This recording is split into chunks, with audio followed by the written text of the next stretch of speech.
जय माता की दोस्तों, मैं सनी गुप्ता आपका स्वागत करता हूं कलयुग धार्मिक आस्था चैनल पर। आज की वीडियो में हम जानेंगे द्वादश नाग देवताओं के बारे में तथा उनके नाम की महिमा और महत्व के बारे में जानकारी प्राप्त करेंगे। द्वादश नाग देवताओं और उनकी आराध्य शक्ति यानी द्वादश नागिनी देवियों के नाम और किस महीने में किस नाग की पूजा होती है और पृथ्वी पर कहाँ उनका स्थान है। तो इस वीडियो के माध्यम से आपको द्वादश नागों से जुड़ी सारी संपूर्ण जानकारी प्राप्त होगी। वीडियो में जानकारी देने से पहले आपसे निवेदन है, अगर आप चैनल पर पहली बार आए हो तो चैनल को सब्सक्राइब करना, जिससे आपको हमारे चैनल की सभी वीडियो समय पर प्राप्त होती रहे। हिंदू सनातन धर्म में नाग भी देवता का स्वरूप है तथा हर माह की पंचमी पर इनकी पूजा का महत्व है। पर विशेषकर नाग पंचमी जो कि सावन में आती है, उसमें इनका पूजा करने का विशेष दिन माना गया है। नाग पंचमी के दिन नागों की पूजा करने वाले व्यक्ति को सांप के डसने का भय नहीं होता तथा कई प्रकार के सर्प दोषों जैसे काल सर्प दोष आदि समाप्त होते हैं।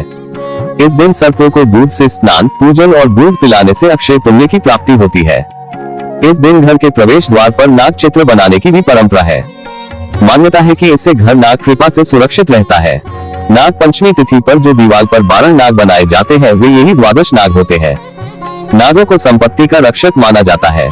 नाग ही धन संपदा की रक्षा करते हैं। नागों की पूजा का महत्व पुराणों, शास्त्रों तथा लोक कथाओं में भी मिलता है।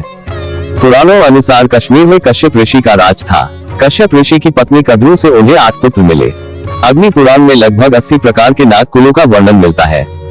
पुराणों के भेद अनुसार कहीं 5 तो कहीं 8 तो कहीं 12 या 16 नागों का पूजन करने को बताया गया है, जिनमें द्वादश नागों को प्रमुख माना गया है। शास्त्रों में द्वादश नाग का वर्णन है। इनका पूजन क्रमश 12 महीनों की शुक्ल पंचमी पर प्रत्येक नाग का अलग अलग माह में पूजन करने का विधान है, लेकिन मात्र सावन शुक्ल पंचमी पर पूजन से सभी पंचमी के बराबर फल मिलता है। आइए जानते हैं उन 12 यानी द्वादश नागों के नाम। द्वादश नागों में पहले नाग अनंत नाग कहे गए हैं। इनके पूजन का महीना सावन मास की पंचमी तिथि है तथा इनके साथ जरत्कारु देवी पूज्य है। इनके फन पर ही पृथ्वी का भार है। इनका निवास पाताल लोक में माना गया है। पृथ्वी पर इनका निवास कश्मीर में अनंतनाग क्षेत्र में है। द्वादश नागों में दूसरे नाग वासुकी नाग कहे गए हैं। इनके पूजन का महीना भादो मास की पंचमी तिथि है तथा इनके साथ जगदगौरी देवी पूज्य है। वासुकी नाग जो भगवान शिव के सेवक हैं। पुराणों अनुसार वासुकी नाग अत्यंत ही विशाल और लंबे शरीर वाले माने जाते हैं। समुद्र मंथन के दौरान देव और दानवों ने मंदराचल पर्वत को मथनी तथा वासुकी को ही रस्सी बनाया था। त्रिपुरदाह के समय वह शिव के धनुष की डोर बने थे। वासुकी नाग का निवास कैलाश पर्वत के आसपास के क्षेत्र में है। द्वादश नागों में तीसरे नाग शंखपाल नाग कहे गए हैं। इनके पूजन का महीना चैत्र मास की पंचमी तिथि है तथा इनके साथ मनसा देवी पूज्य है। शंखपाल नाग का निवास मणिपुर राज्य में है। द्वादश नागों में चौथे नाग पद्म नाग कहे गए हैं। इनके पूजन का महीना कार्तिक मास की पंचमी तिथि है तथा इनके साथ सिद्धयोगिनी देवी पूज्य है। पद्म नाग का निवास गोमती नदी के पास नैमिष नामक क्षेत्र यानी नैमिसारण्य तीर्थ में है। द्वादश नागों में पांचवे नाग कंबल नाग कहे गए हैं। इनके पूजन का महीना मार्गशीर्ष मास की पंचमी तिथि है तथा इनके साथ वैष्णवी देवी पूज्य है। कंबल नाग का निवास ब्रह्म लोक में है। द्वादश नागों में छठवें नाग कर्कोटक नाग कहे गए हैं। इनके पूजन का महीना माघ मास की पंचमी तिथि है तथा इनके साथ नागभागिनी देवी पूज्य है। कर्कोटक नाग का निवास इरावती नदी के क्षेत्र में है। द्वादश नागों में 7वें नाग अश्वत्तर नाग कहे गए हैं। इनके पूजन का महीना पौष मास की पंचमी तिथि है तथा इनके साथ शैवी देवी पूज्य है। अश्वत्तर नाग का निवास हिमालय क्षेत्र में है। द्वादश नागों में 8वें नाग धृतराष्ट्र नाग कहे गए हैं। इनके पूजन का महीना फाल्गुन मास की पंचमी तिथि है तथा इनके साथ नागेश्वरी देवी पूज्य है। धृतराष्ट्र नाग का निवास प्रयाग क्षेत्र में है। द्वादश नागों में 9वें नाग शेषनाग कहे गए हैं। इनके पूजन का महीना आश्विन मास की पंचमी तिथि है तथा इनके साथ जरत्कारु प्रिया देवी पूज्य है। शेषनाग की शैया पर भगवान विष्णु विश्राम करते हैं। शेषनाग का निवास भगवान विष्णु के निवास स्थान क्षीरसागर में है। द्वादश नागों में 10वें नाग कालिया नाग कहे गए हैं। इनके पूजन का महीना आषाढ़ मास की पंचमी तिथि है तथा इनके साथ आस्तिकमाता देवी पूज्य है। कालिया नाग का निवास रमन नामक द्वीप महासागर में था। फिर वह द्वापर युग में गरुड़ देव के भय से गोकुल क्षेत्र में वृंदावन के यमुना नदी में रहने लगे थे। उनके विष की वजह से यमुना नदी विषैली हो रही थी, जिससे जीव जंतु गाय मरती जा रही थी।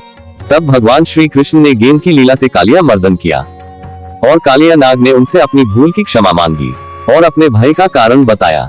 बाद में श्री कृष्ण ने प्रसन्न होकर अपने चरण चिन्ह दिए और रमन नामक द्वीप महासागर में वापस जाने को कहा। द्वादश नागों में 11वें नाग तक्षक नाग कहे गए हैं।